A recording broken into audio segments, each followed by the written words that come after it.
People in San Diego have one image of me. People in Texas have an image of me. People in New Orleans have an image of me. People in Miami have an image of me.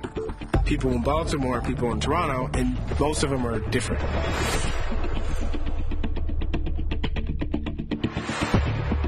People always try to put me in a box, and if I'm doing this, and I'm doing this, and I'm doing this, they don't know where to put me. It used to be irritating, just because someone could meet you, and before they would get a chance to get to know you, they'll go find someone else's story about who I am. And for me personally, I just always think it's more interesting to get to know the person myself. You're going to be a football player really good. Today is the best day of your life. Believe that he might be the finest quarterback produced in the last 10 years. He needs to be like, that's all I need. Fortunately for me, I didn't lose my life. I didn't lose my job. Football convinced me that life is a team game. Rest of your life, nobody can ever tell you that you couldn't do it.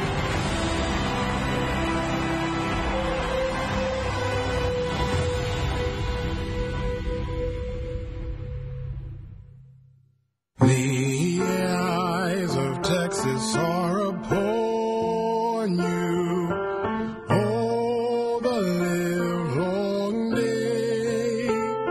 Texas is a place where football stars can become rock stars. In the 1940s, SMU's Doak Walker was so popular that Dallas's Cotton Bowl was expanded to accommodate the crowds who came to watch him play. 3 decades later, Earl Campbell, nicknamed the Tyler Rose after his East Texas hometown, went from local hero to Longhorn legend. Like Doak Walker, Campbell was a running back who not only achieved greatness, but also inspired it.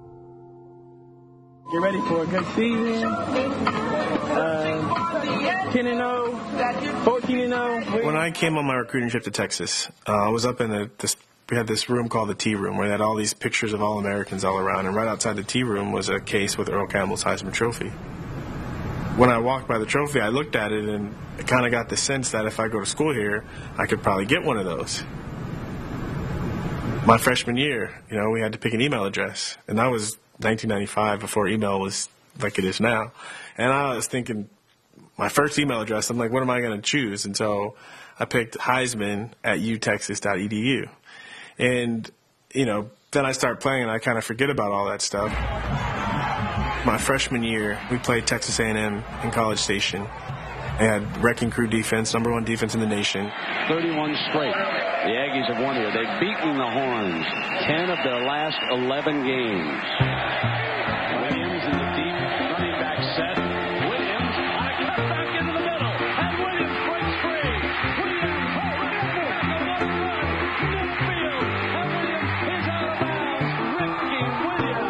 It was really my coming out party. He is a true freshman from Patrick Henry High School in San Diego. How'd they ever let him get out of the state? Ran for over 160 yards, and it really set the tempo for the rest of my career and my initiation to being like an unofficial Texan.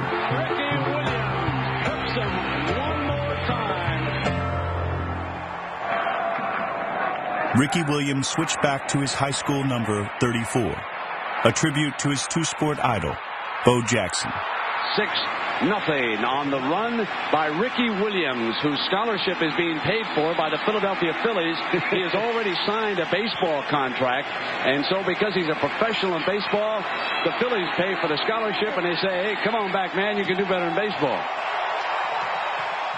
Ricky spent 4 summers in the Phillies minor league system, where his success paled in comparison to what he was accomplishing in football. After his 3rd year in Austin, he was 1,900 yards away from Tony Dorsett's major college career rushing record. And he won the Doak Walker Award as the nation's best running back. Doak sat down and we just started talking. I didn't have the experience of an older white guy, especially coming in and just having a conversation and having that much ease with me, and that blew me away. my image of what football was supposed to be or what football could be really matched what Doak was and what I wanted to be.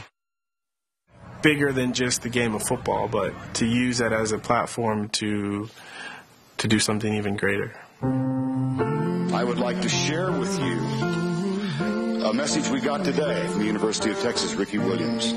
The news of the death of Doak Walker has saddened me greatly.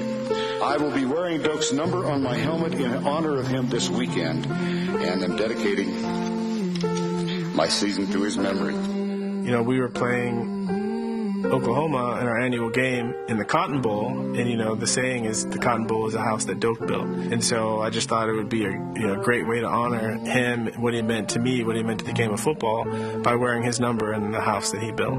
The eyes of Texas. And after the game, I gave the game ball and my jersey to his family. Till Gabriel blows his horn. I don't want to jinx you, but if you win the Heisman this year, it's the 50-year anniversary of Doak Walker's Heisman Award.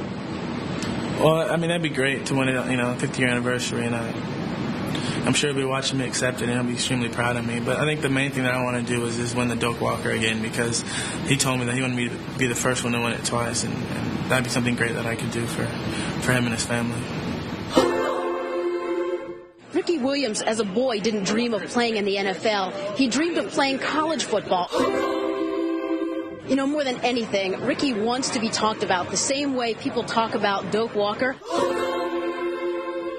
Well, he's well on his way, because Ricky Williams represents everything that is good about college football.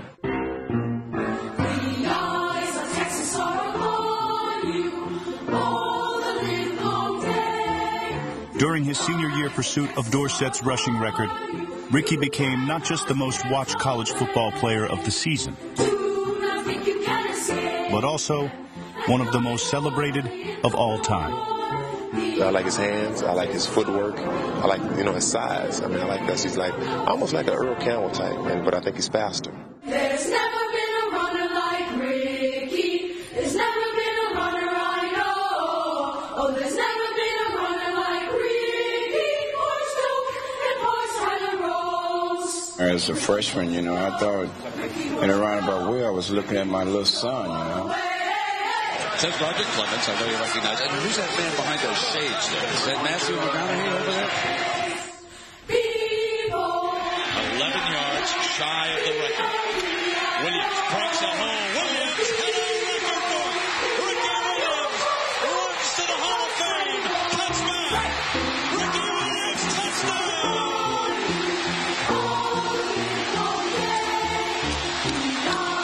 And a standing ovation for the king of the rushers. What's driven me so much of my life is to work to be the best. So I looked at the more attention I got, it just meant that I was on my road to being the best.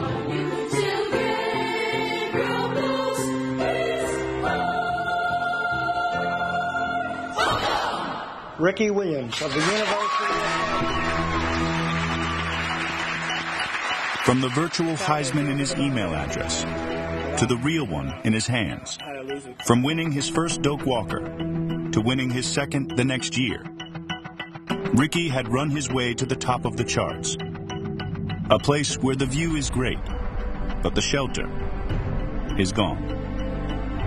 Kind of after I won the Heisman Trophy, it just was, okay, I'm supposed to go to the NFL, and so that's what I did. I didn't really have any expectations, and I didn't really understand how things worked.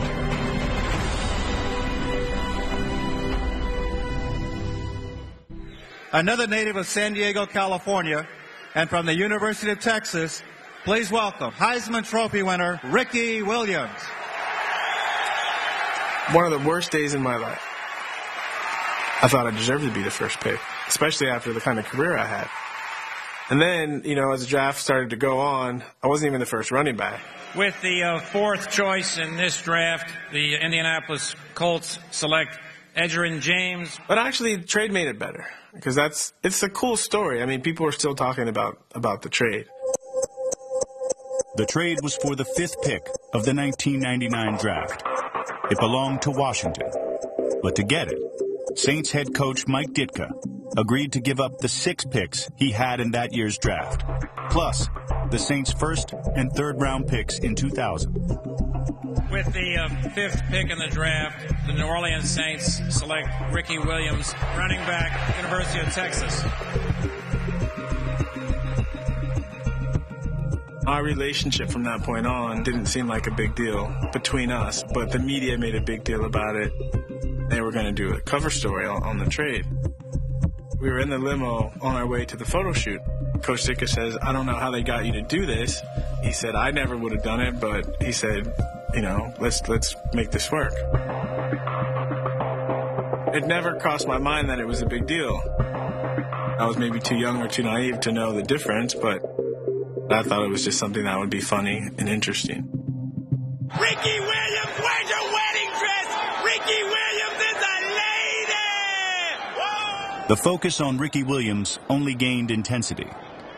For a rash of preseason injuries he suffered, for his new habit of wearing his helmet during interviews, and perhaps most of all, for his incentive-based rookie contract. Coach, there's a Rick Riley column in Sports Illustrated this week saying that Ricky was duped and fooled by the Saints. Thoughts on what the hell does Rick Riley know about anything? Just because you got a pen and a pencil and a typewriter makes you an expert about things in life? The story goes, I hired a rapper to do my contract, which isn't true.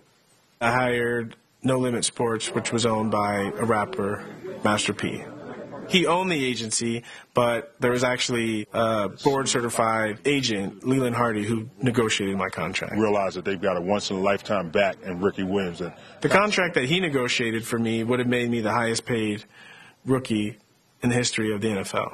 And I said no to that, and I said, give me all that you can give me right now, and let me earn the rest. I'd always hear fans say that athletes were overpaid and all they care about is the money, and so I saw a perfect opportunity to show people that not all athletes are like that. I consider it a signing bonus for what I did in college. He said, if I don't do well in pro, I don't deserve to make any money. So when Coach Ditka played, they got paid for what they play, how they played. So that's the way I want it to be with me. That ain't bad. No.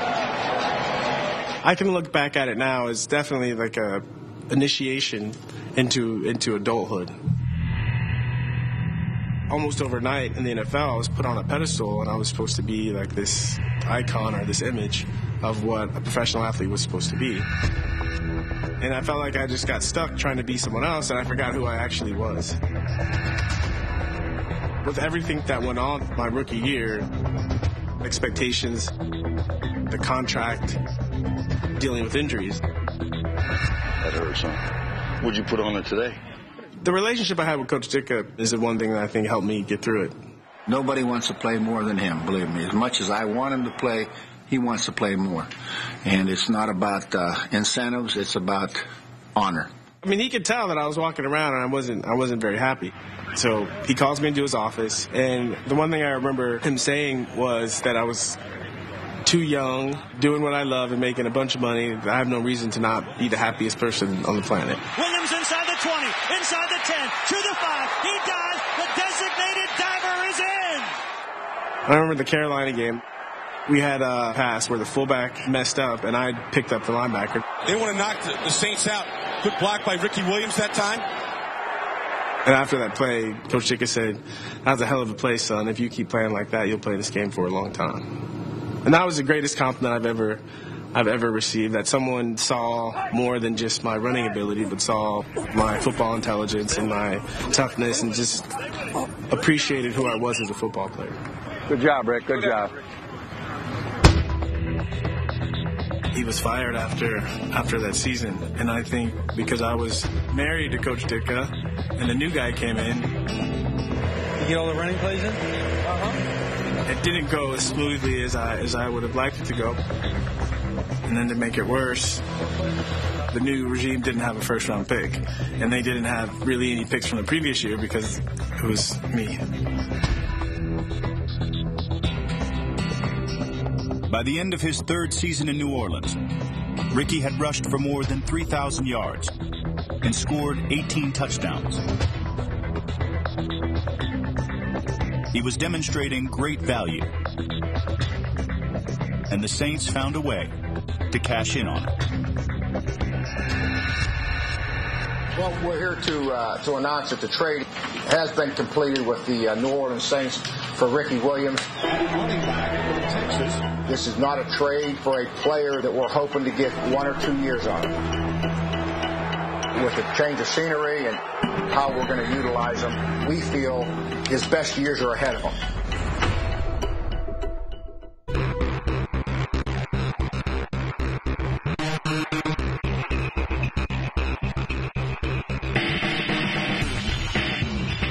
Miami sent New Orleans 2 first-round draft picks in exchange for Ricky Williams. In 2002, his first season with the Dolphins, Ricky started 16 games, rushed for a league-leading 1,853 yards, scored 17 touchdowns, and was named a first-team All-Pro. He has put on a performance of incandescent elegance out here today. Ricky Williams, tear off that jersey. Show us the big S on your chest.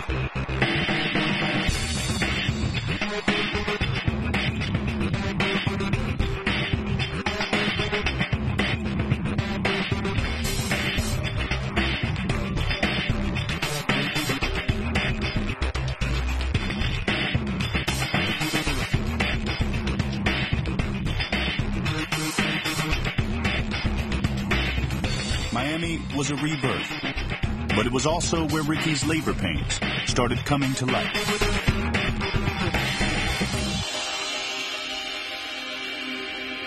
I would see you doing interviews, and you'd have your helmet on, you'd be looking down, you wouldn't have eye contact. At that point in time, the media, we put in their microphones and their cameras in my face, and I didn't feel comfortable, so I felt like wearing a helmet kind of put some distance between me and the media. Ricky, it hurt your career, didn't it? Well, at the time, it did hurt my career, but I look at where I am now, and without going through those things, I wouldn't be where I am now. 2003 season was a rough season. We won 10 games in Miami, didn't make the playoffs. I got really beat up. I led the NFL in carries, and my body was falling apart. So I kind of told myself, when the season's over, I need to take a trip. So I, literally spun a globe, closed my eyes, put my finger down, and it was Melbourne, Australia. When I went to Melbourne, it happened to be the Australian Open going on. Maria Sharapova was just a kid. It was like her first big tournament. And her agent recognized me and gave me a pass, and I got to sit with the families and take pictures, and it was really, really awesome. Traveled around Australia. I was there for about 2 months. Ended up cutting my hair when I was over there. Just was ready for a change. And when I came back, I was at our banquet, our football banquet. And team doctor was there, and he had done surgery on me. And we were friends, he'd seen me all the time. And I walk up to him and say, "Hey, Doc." And he looks at me like, "Are you?" And he asked if I was a new player. And I was like, "It's Ricky." It was a wake-up call for me. I realized that most people didn't really see me or know me. It was more the image of me. And I don't blame people. When you're an icon, that's part of it. Because of his dreadlocks, the NFL had in 2003 been forced to declare that it's legal to tackle a player by the hair, a verdict that became known as the Ricky Williams rule. It wasn't the only area of the rules with which Ricky intersected in Miami. In December 2003, he failed his second NFL drug test. The result was not made public at the time, though it came at a time of self-examination for Ricky.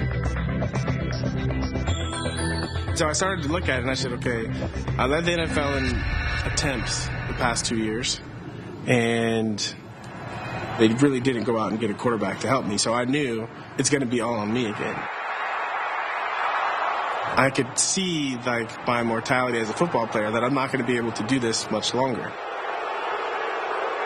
And it just became obvious to me that playing football, for me, is not going to be fun, not something I'm going to enjoy, and it's time for me to do something different. And so I was so excited. I got home and I started calling all my closest friends, and I told them how excited I was about retiring. And all of them were like, "Are you crazy? What are you doing?" And so after, you know, a couple of days of "you're crazy, what do you do?" I started to modify my plan to, okay, well, maybe I'll just play one more season and then I'll ride off into the sunset. And one of the things I told myself is, if I fail another drug test, I'll retire this year instead of waiting one more year. And everyone, I think, can relate to this. Underneath, if there's something in your heart that you really don't want to do, you're going to find a way to get out of it. Prior to the start of the 2004 season, Ricky failed a third drug test. 1 week before the start of training camp, he retired from the NFL and left the United States. The Dolphins claimed he was in breach of contract and began legal proceedings to make Ricky repay them more than $8 million. People that know me know that I'm crazy a little bit, and I really didn't care. And that's what I said when I left, when I was in Australia. And I was like, well, if they want the money and they can come find me in India or wherever I am, then good for them. I mean, I had made peace with being a nomad the rest of my life.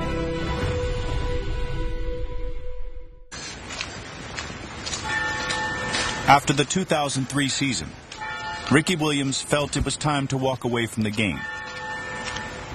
But he didn't do it. Not until he failed a third NFL drug test, then retired 1 week before the start of training camp 2004.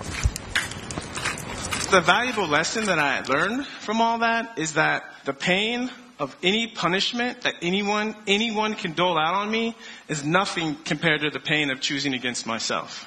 Well, I chose against myself by not retiring when I knew I was done. The first time? The first time. And literally, like, I'm still recovering from the pain of what going about it that way caused. I mean, everywhere I go, people hear Ricky Williams and the next thing they think is marijuana or wasted talent. Ricky loves pot more than he loves football. I quit so that I could go smoke weed. Yeah, that's in the obituary. Yeah. At this point, it would be. Yeah. But you're not pissed about it. Well, I still have time to change it. And usually when you get pissed about something, you eliminate your ability to change it. I got suspended, I think, 2 or 3 times for doing drugs. No clap?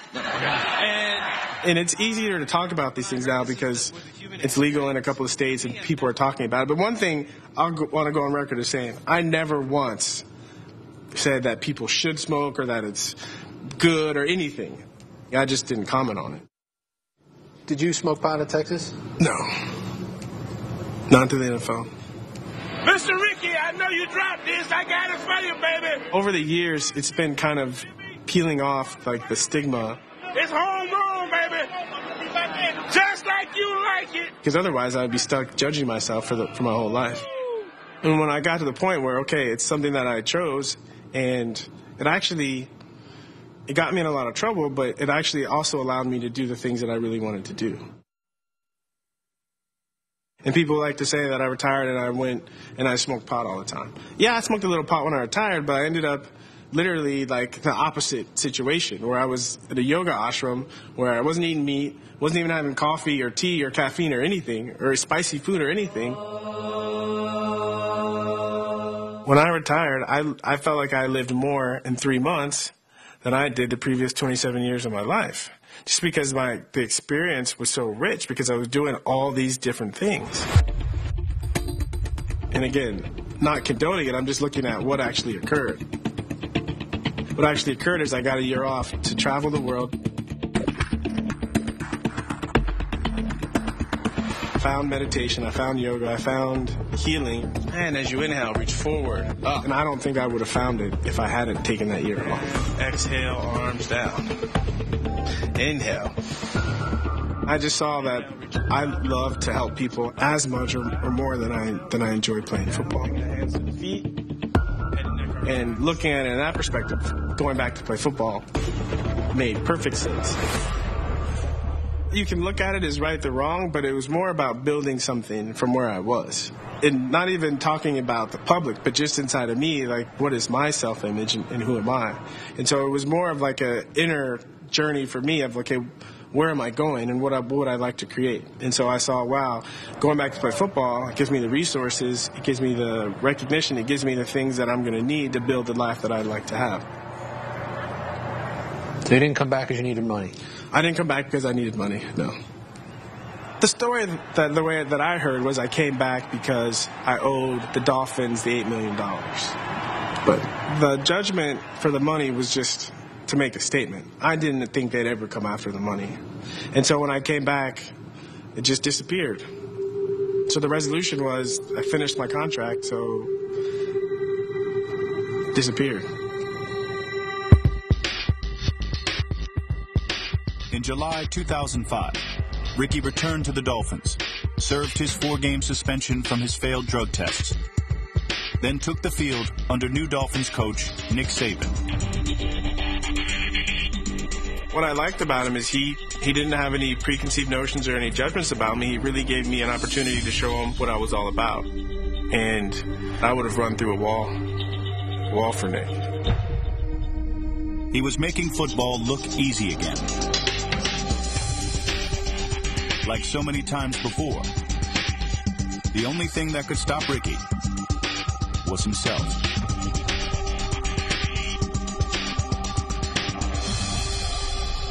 Time now for us to go around the league. And again, our top story, Ricky Williams has lost his appeal to the NFL and has subsequently been suspended from football for 1 year for allegedly violating the league's substance abuse policy. The decision came down Tuesday afternoon. Apparently, the year-long suspension is a result of a 4th violation of the substance abuse policy. At this point, I thought my whole football career is over. And I was, sitting there feeling sorry for myself. And then I realized when I look at my life, I don't see it as a tragedy. And so if I keep thinking that it is, then I'm not being true to myself. Basically, I'm not going out like this. Ricky signed with the CFL's Toronto Argonauts, where he averaged 4.8 yards per carry during an injury-riddled 2006 season. Midway through 2007, when his NFL suspension was over, Ricky rejoined the Dolphins for a Week 12 Monday night game in Pittsburgh. That night, he carried the ball 6 times, tore his pectoral muscle, and was lost for the rest of the season. A couple weeks after, that's when Bill Parcells was hired. Get him a pacifier and some hot chocolate and 2 marshmallows. He walked in and he had this big binder and he just dropped it on the table. And he said, this is our injuries that we've had all year.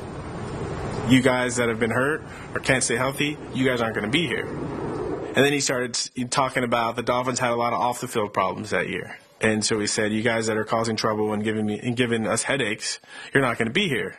And I'm thinking, okay, I just came off of a 1.5 year suspension, so that's strike 2. After the meeting, someone said, Bill Parcells wants you to come up to his office to talk with him. So I went up to his office thinking he was going to tell me that, release me. And I sat down, and he had a big smile on his face, and he said, I believe in you. I know that you can play for me. I told you we flip over every rock we can. You all right, old man? Huh? You're not old. Like a spring chicken.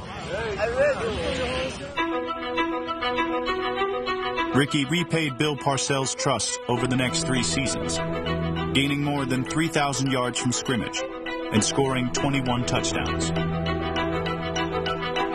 For some, that didn't matter. They'd always think of him simply as a mercurial spirit.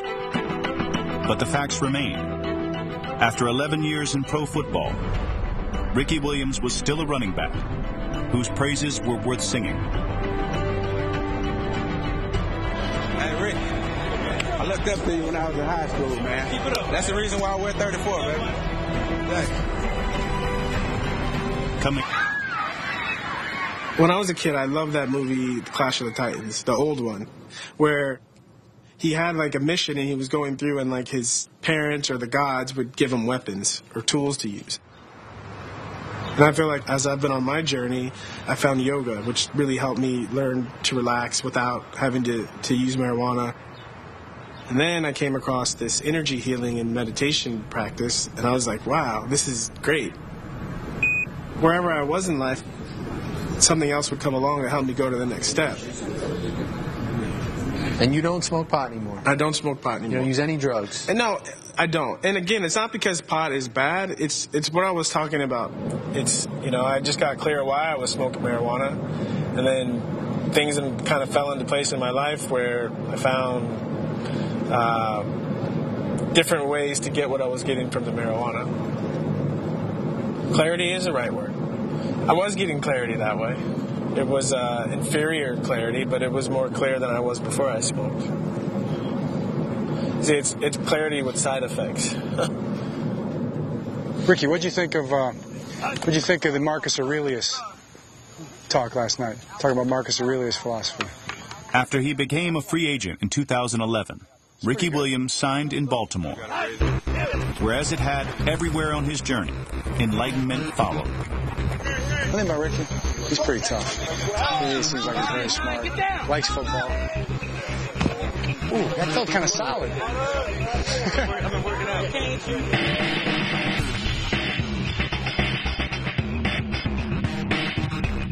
After rushing for more than 4,000 yards in high school and another 6,500 in college, Ricky became only the 26th player in history to rush for 10,000 NFL yards.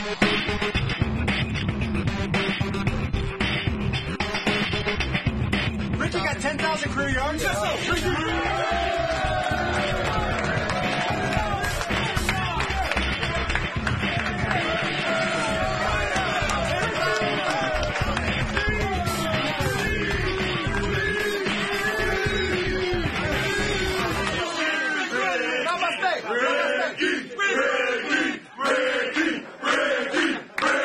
The milestone was part of one of the most significant seasons of Ricky's football life.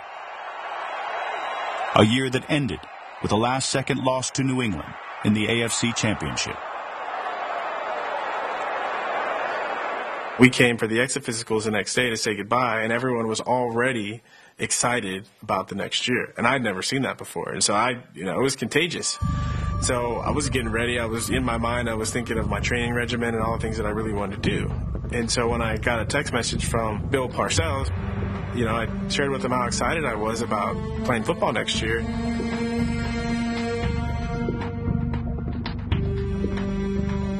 kind of shocked me, his reply.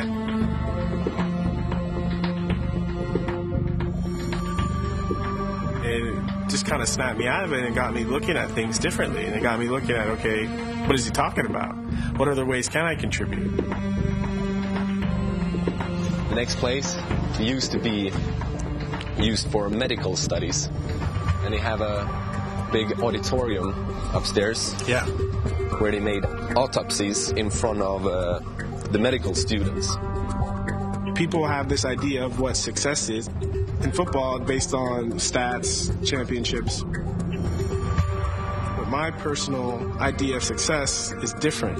For me, success is a new adventure, acquiring new knowledge. To a certain extent, I allowed the first half of my football career to stunt that part of my growth as a human being. And I've got a sense that there's a lot of things that I really would like to be doing. And what am I waiting for?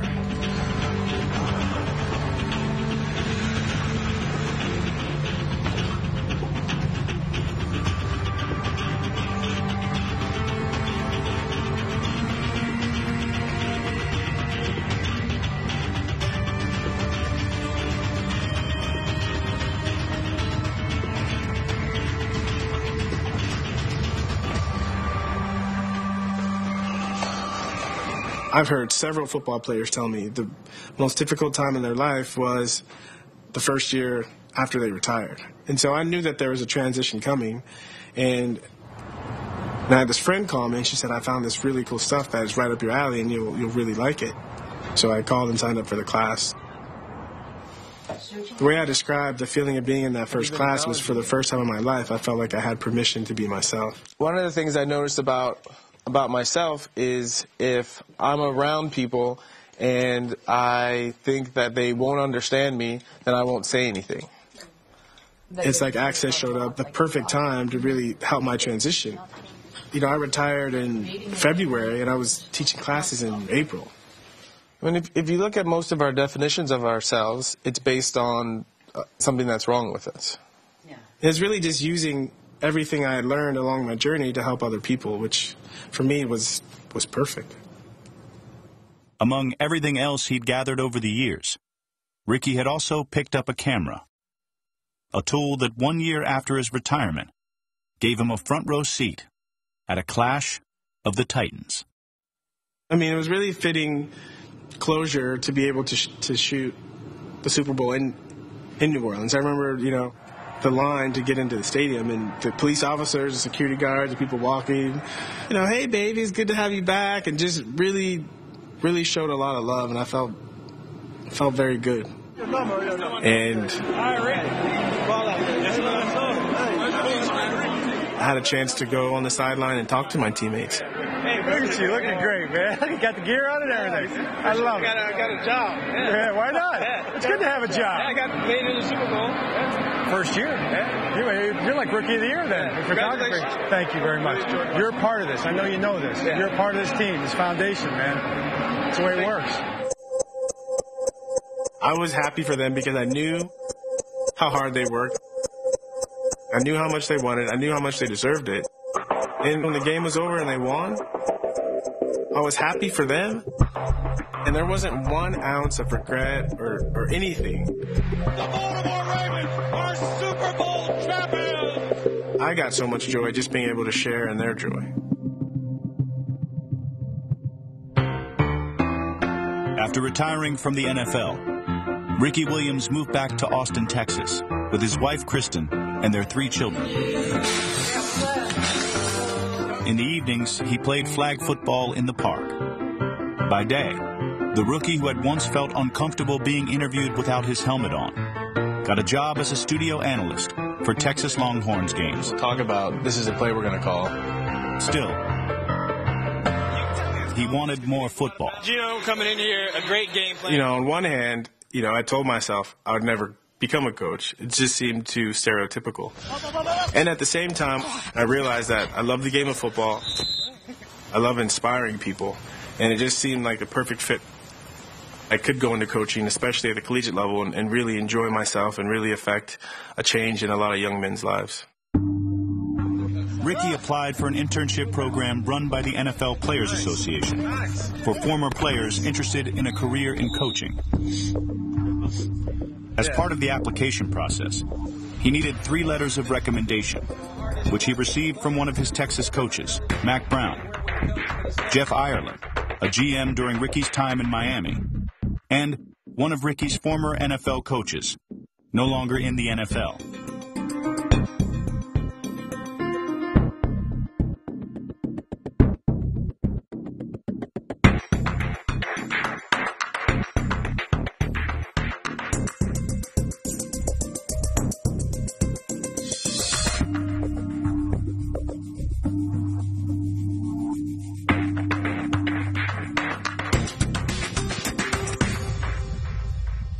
Hit.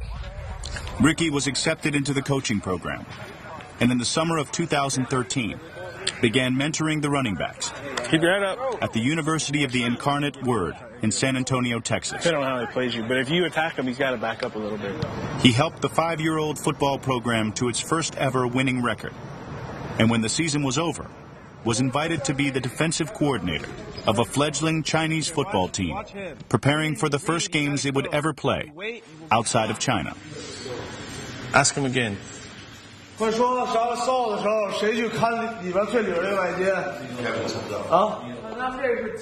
We had these kids for 4 weeks total. They had 4 weeks of football, and then they're playing in an international tournament. I mean, that's 4 weeks ever. That way. And most of these kids had never even seen a football game. You can't hurt this. I'm a machine, jerk. So the thought process was when we were doing training camp in Shanghai, every day I would show them a couple of NFL's greatest 100 players just so they can get a sense of what the game was about and the way the game should be played. Let's go. For me, I said, okay, a successful trip is if they get back on the plane and they still want to play football. Because I knew it was going to be difficult. I knew they were going to be out-experienced, outsized, out-physicalized, out-everything. Defensive lineman number 93. You ready? Yeah. Francisco Jorge Krause. You ready? Yeah. You're going to play today, right? Yeah. Okay, good. And what I loved about our kids is they had this pride, and they just kept on plugging, kept on working.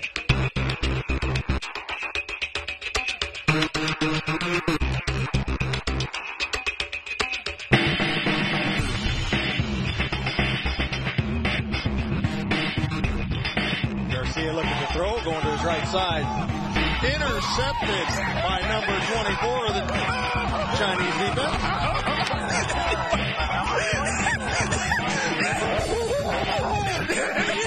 Flying Wei Chen on the interception.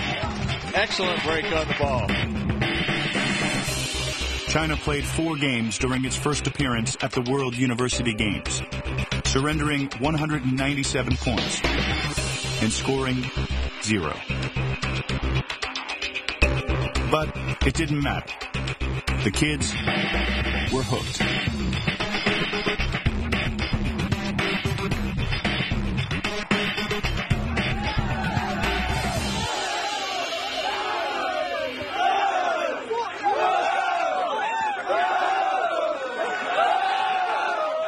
At one time, the only people with images of Ricky Williams were in San Diego, then also in Texas, New Orleans, and on across the U.S.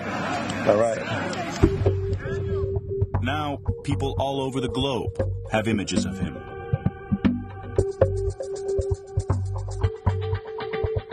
And though his journey is far from over, there is at least one conclusion it has already revealed. Whether you're an artist, an athlete, or a king, not before you're comfortable in your own skin can you truly feel at home in the world. Everywhere you go, there's a different relationship that exists. And depending on, their fondest memory of you, most people hold on so tightly to their fondest memory, they don't usually let you be anything greater than that.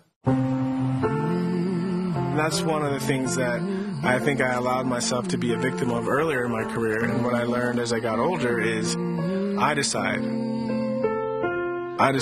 what it's like for me, not other people. You can be whatever you'd like to be. You just got to choose it. Minor league baseball, big time college football, traveling the world, meditating in a cave in the Himalayas, like all these different me's are really just me. And it's been very interesting for me to find a way to see how I can bring it all to the table and not excluding what I was as a football player, but actually allowing that to be a part of who I am.